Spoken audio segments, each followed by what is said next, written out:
and the bed, and the fairies folded the laundry, and it was just so wonderful to come home to that.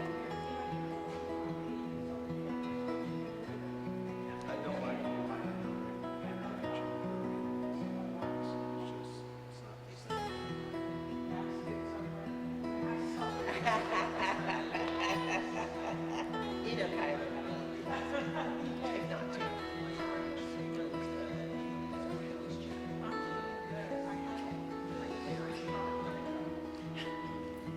He's such a punk.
That's good.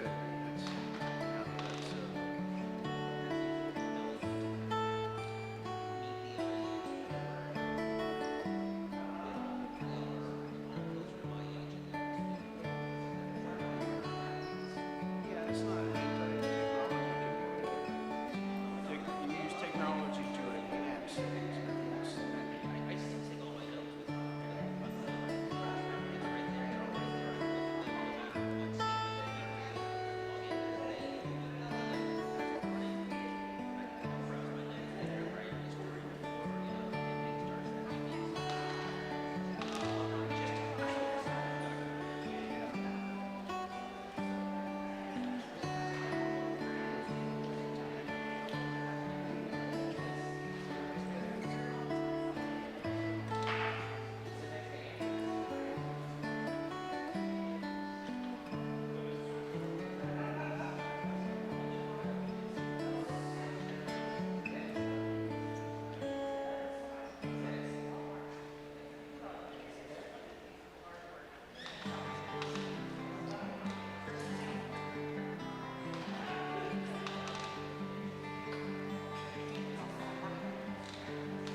Good morning.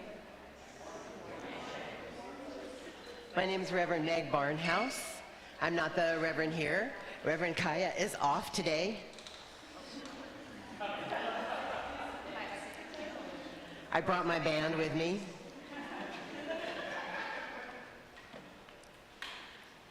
Let's open with this song that we know, that we taught the people at Susie, and now they're going to know it all over the place.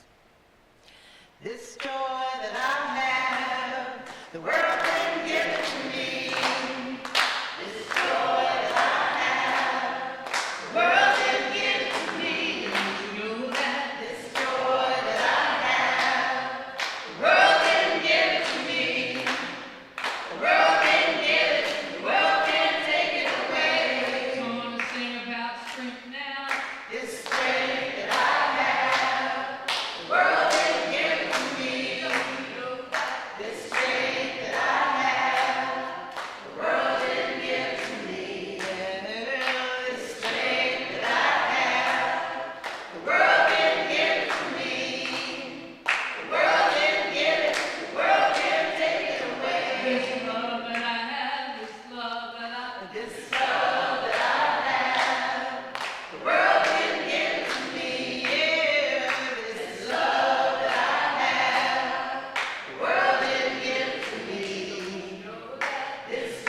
Welcome to the Unitarian Universalist Church of the Brazos Valley, UUCBV, if you like initials, or UU Brazos Valley for short.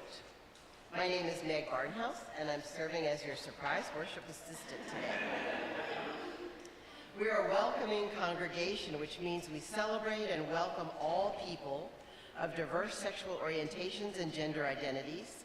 We also strive to welcome people across diversities of rage, too, yeah. Speaking for myself.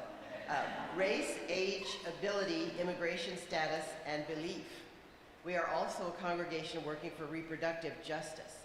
So whoever you are, wherever you've come from, wherever you are on life's journey, you're welcome here.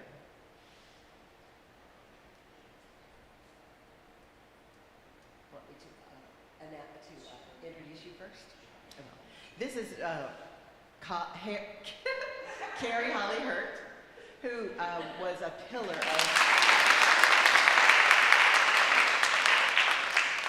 of the congregation at First UU Austin, and went to Austin Presbyterian Seminary, graduated, and now she's getting ready to be ordained on August 31st.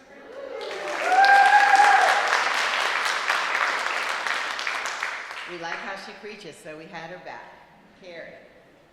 Thank you so much. It's so good to be with y'all this morning. Our call to worship today comes from the Unitarian minister A. Hal Davies. He wrote, "I could easily despair. Doubt and dismay could overwhelm me. My church renews my courage and my hope. It is not enough that I should think about the world and its problems at the level of the newspaper report or magazine discussion. It could too soon become too low a level. I must have my conscience sharpened until it goads me to the most thorough and responsible thinking of which I am capable. I must feel again the love I owe to others. I must not only hear about it, but feel it. In church I do. I am brought toward my best in every way possible towards my best." Will you please say the chalice line with me? Jimmy, would you and your mom like to light the chalice?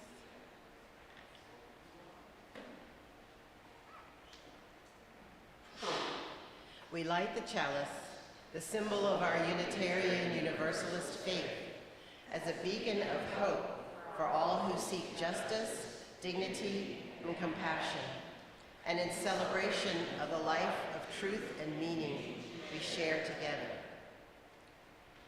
And now please join me in saying our affirmation. Love is the spirit of this church, and service is its gift. This is our great covenant, to dwell together in peace, to seek the truth in love, and to help one another. In Unitarian Universalism, we believe that there is a spark of the divine in each person. Some of us even broaden that to mean in each being on earth.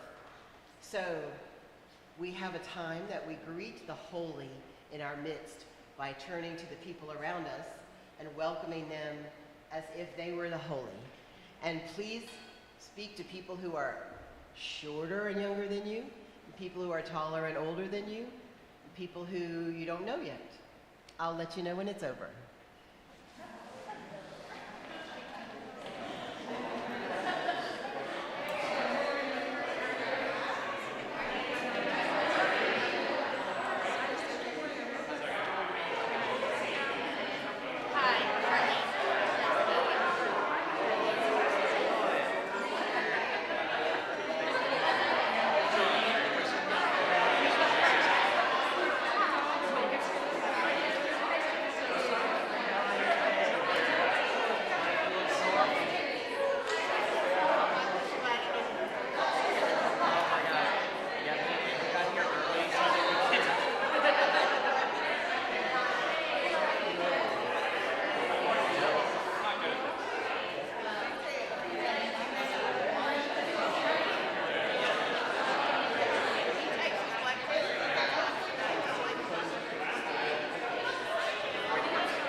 And one more snack for the beauty of it.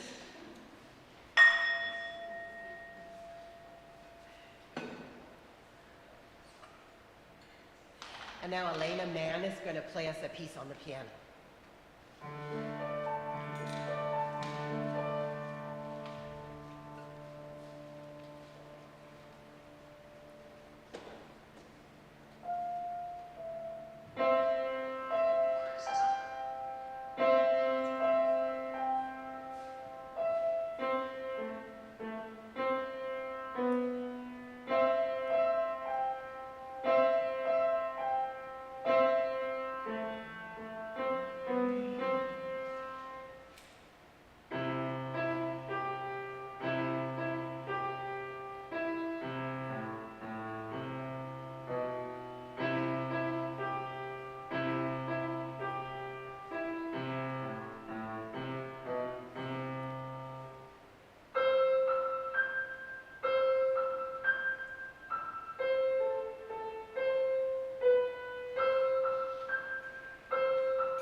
Yeah, we are a part of a liberal and liberating religion.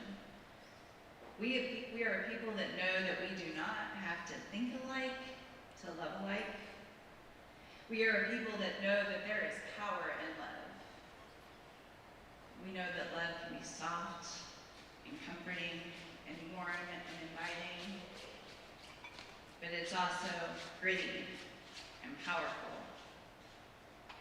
Better yet, we know that we are people who can and should extend our love past ourselves and our family, past our church community, into our neighborhoods, and into the larger community, and into the larger world.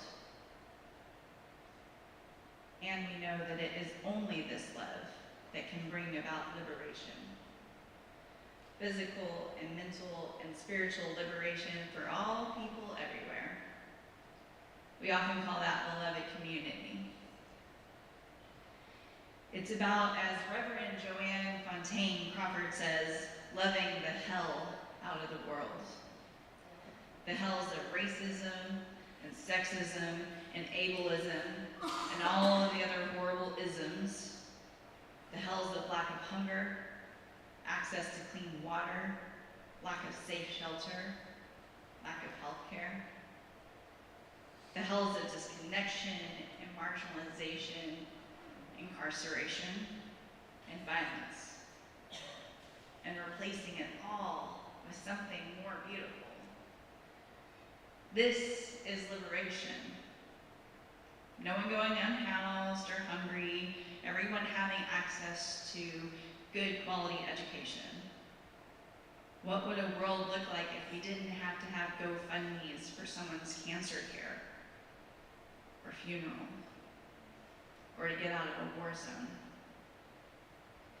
We are a part of a religion that believes liberation is the goal. And because of that, we are called, or we have called ourselves, to do its work. This is powerful stuff, especially at such a time of chaos and despair. And honestly, it's what keeps me coming back. As A. Hal Davies so eloquently put it in our call to worship, the church is where I come to push past the despair so that I might sharpen my consciousness, that I might redouble my commitment to the other. This is what we can do in community.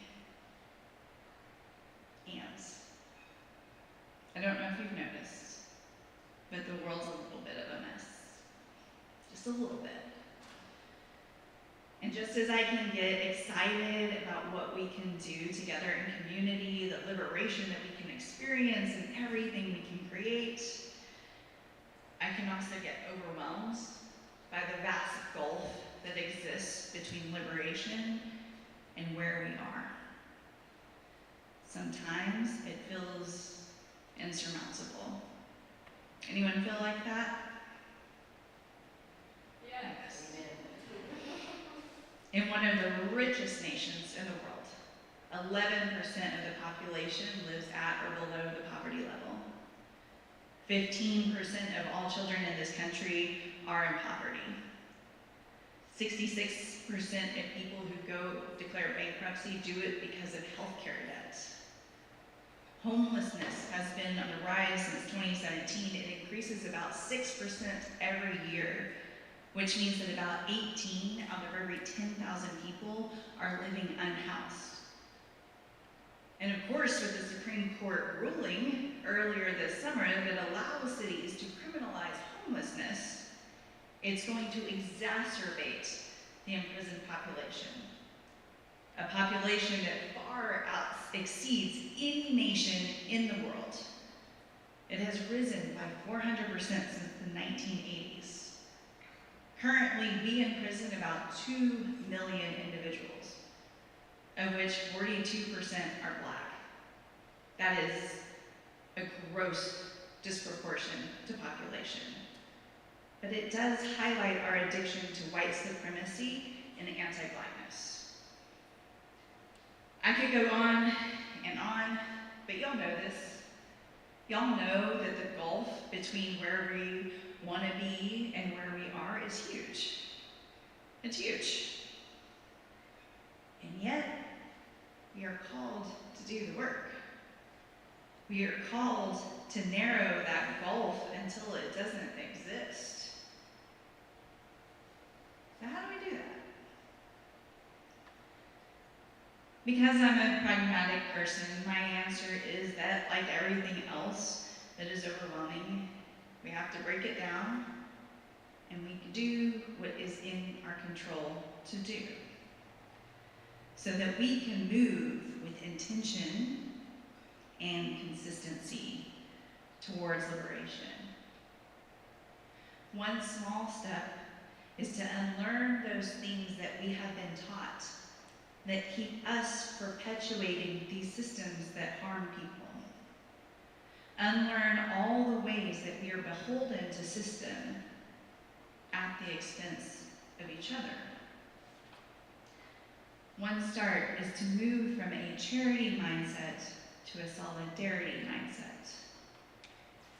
A charity mindset is how we have been taught to address the unmet needs of others. Now, I just want to say right now, meeting unmet needs is not a bad thing. It's a really good thing. But the problem with the charity mindset is that it perpetuates the status quo.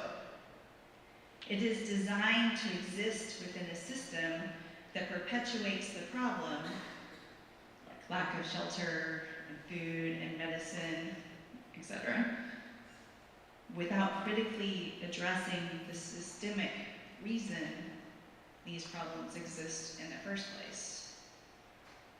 Matthew Desmond, in his book, Poverty by America, writes, "When we don't own property or can't access credit, we become dependent on people who do and can, which in turn invites exploitation, because a bad deal for you is a good deal for me." In a charity mindset, instead of seeing the ways that systems are constructed to benefit some at the expense of the other, it assumes that the individual is either the cause of the problem or has some deficiency that is the reason for the problem. And if we can blame the individual, then why do we need to look deeper? Whereas with a solidarity mindset, we're looking past the individual into the larger systems to understand the reason these things are happening. This is captured beautifully by Bishop Desmond Tutu when he said, "There comes a point where you need to stop just pulling people out of the river. We need to go upstream and find out why they're falling in." Now, this is probably a good point in the sermon to say, I am not saying stop your charitable work.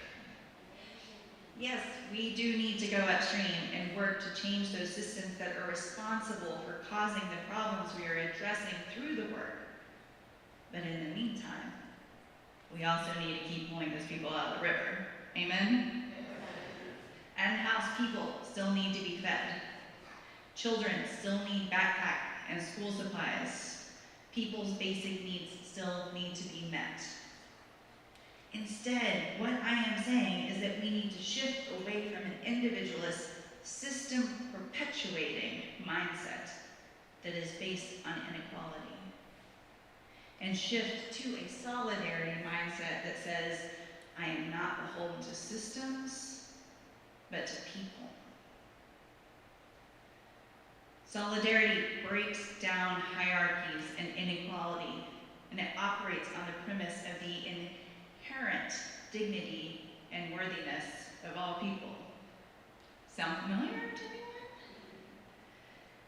Charity mindset is intertwined with systems of supremacy, which means it gives more weight to those that white supremacy heteropatriarchy says are the most important, like white, cis, able-bodied, and let's face it, mostly male. Whereas a solidarity mindset breaks away from hierarchical thinking and says everyone has something beautiful and needed to contribute. And that those who are most impacted by the system know best what is needed to change them. An example of this is when 12 Black women who created the reproductive justice framework. Are y'all familiar with this? Come talk to me after the service, it's really cool. But I'm gonna give you a brief highlight. So in order to address the real issue of reproduction, they taught the rest of us that we have to go beyond reproductive rights and look at the way that Black women in this country have never, since 1619, had any real choice when it comes to or if and how they will bring up children in this world and how they will raise them.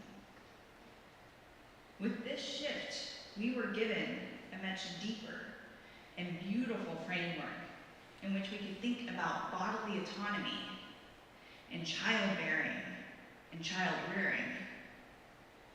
Up until then, reproductive rights had been framed by mostly financially secure, able-bodied white women who assumed, because it was the lens they were looking through, that everyone had equal access to choice. But that ignored the systemic issues that made real choice impossible for many people.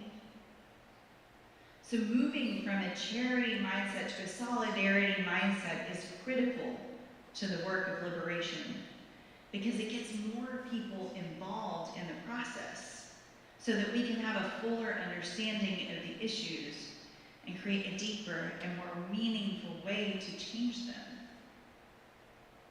Solidarity is the foundation of a more just and loving and compassionate world. And isn't that the business we're in? So how do we do this? How do we shift from a charity to a solidarity mindset? Well, first, we have to believe that change is possible. Y'all, we have been sold a bill of goods. Things like, the poor will always be with us. It's just the way it is. No. That's a defeatist attitude, and it also completely ignores the fact that poverty and racism and sexism are creations because they benefit some.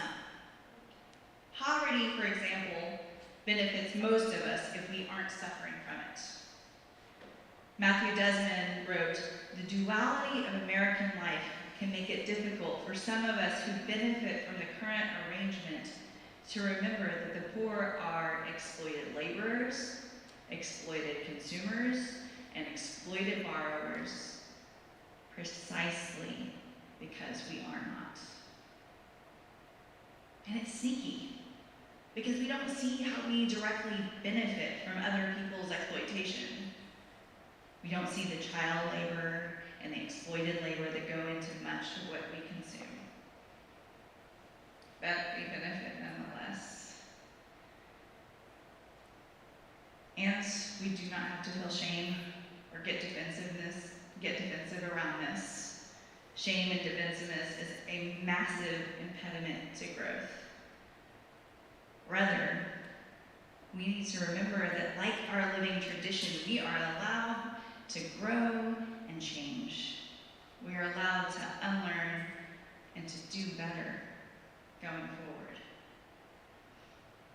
Secondly, we need to tear down the false walls between us and them. It's a very human thing to say that we aren't like them.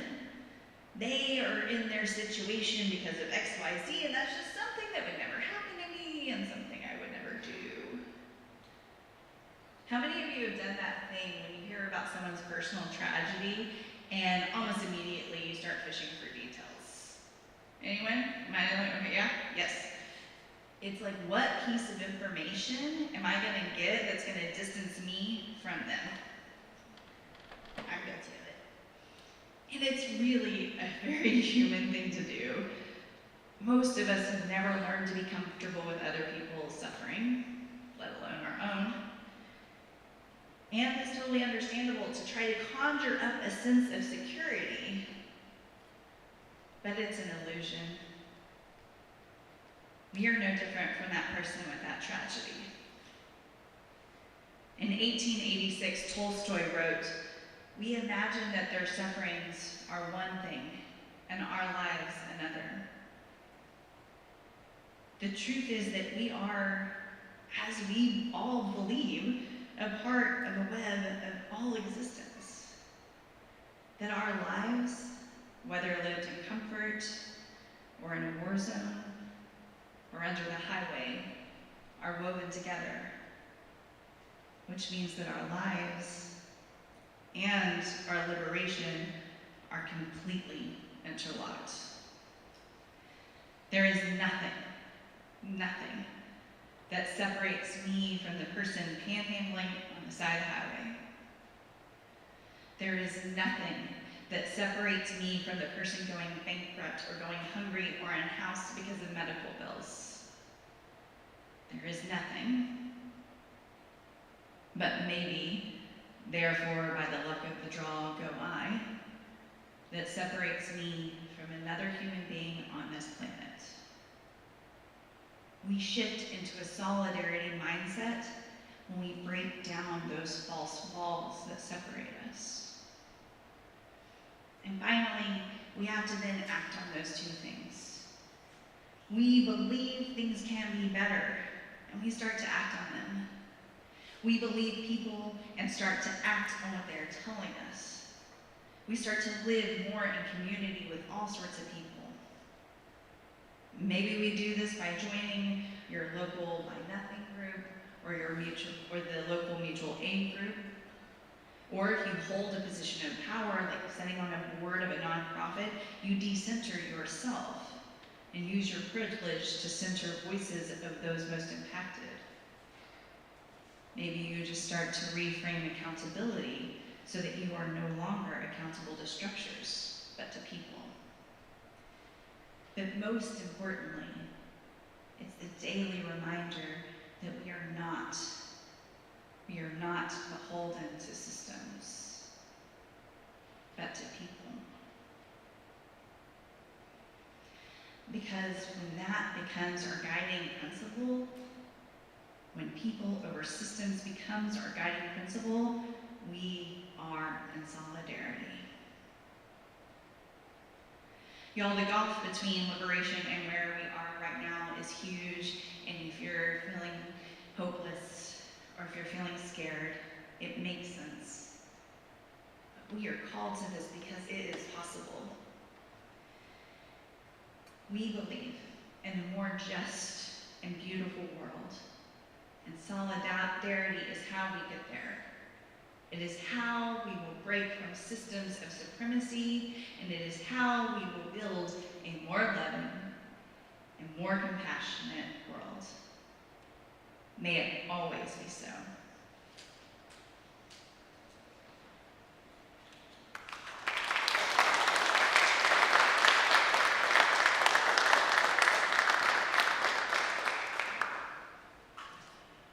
If you can find a hymnal that's under the seat in front of you, turn to hymn number 30, Over My Head. You can also read the words on the screens. We're going to do it in a reggae kind of way today.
community of memory and of hope, for we are now the keepers of the dream.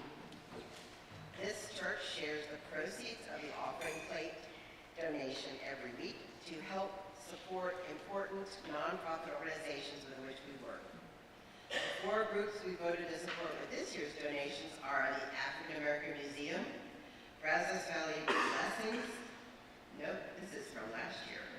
Yep, it's Oh, it's the Tiny Hope Village. Tiny Hope Village, Transjoy Transjoy, Project, Brazos Valley Blessings, and oh, the Immigration Network, Brazos Immigration. sorry, we got to change the script. We will change the script. Okay, so we gather the donations in a pot. At the end of the year, we split the pot amongst the people who we have voted to support. So please be as generous as you can be.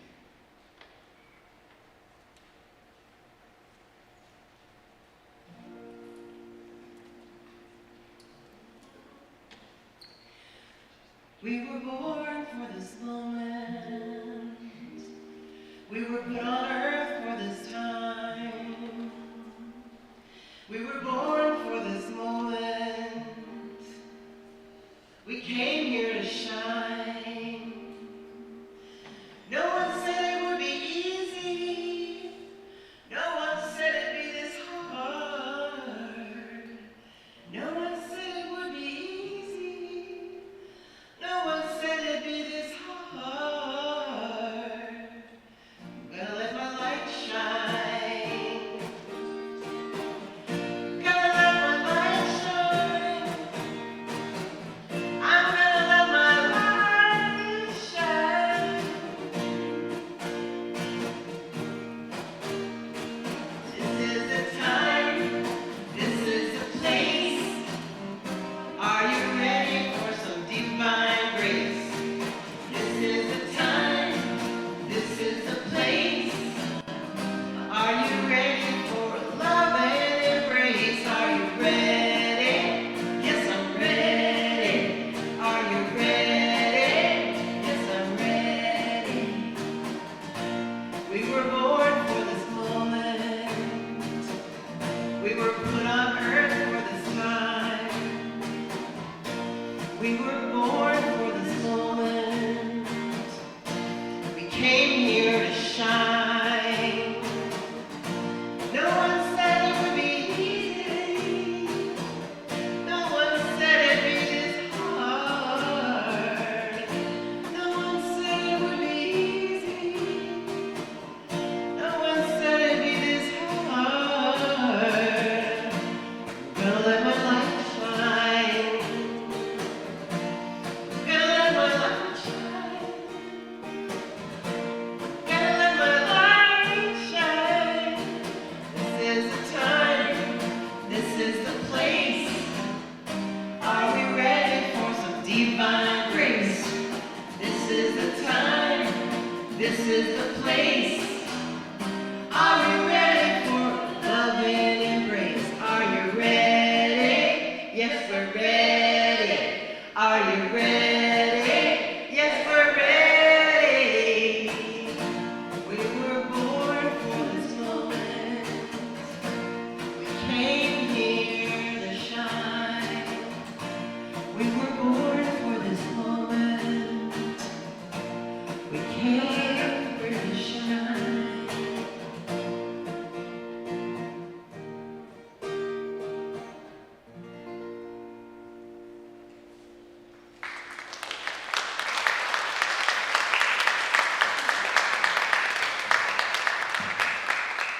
We give thanks for these gifts that we were given, and we ask that your generosity return to you tenfold. I have a few announcements. One is that the Brazos Interfaith Immigration Network, one of these this year's Split the Plate recipients, is asking for back-to-school donations for our community's immigrant children in need this fall. Ben is asking for backpacks, school supplies, or a simple donation in our collection plate designated to BIIN, Back to School Support. Where can they bring these things? Here, Tuesday through Thursday, come drop them off. Drop them off here. Want to see a mountain of backpacks and Or just notebooks. bring them with you to church. And buy stuff or give stuff that you would have felt cool in if you were a kid in this day and age. Unicorn erasers. Unicorn erasers. Okay. Calling all Dungeons and Dragons gamers, a group of role-playing gamers is planning gaming sessions for this fall, and they're seeking out other players to see what games they would prefer to play and when. So contact admin@brazos-uu.org for more information, or see the sorcerer behind the sound equipment. Gentle Yoga and Meditation Summer Series with Stephanie and Liz is Saturday mornings at 9 till August 10th. Please see them. Can you raise your hands, yoga people? There you go. Please see them or the flyer in the eCast, which is our email newsletter, for more information. And we would like to thank Mike Wheeler and Jeff and Lucy and Darby, Aaron and Andrew, and Weed Pulling Nathan and Kaya for moving the chairs back after the floors were pulled.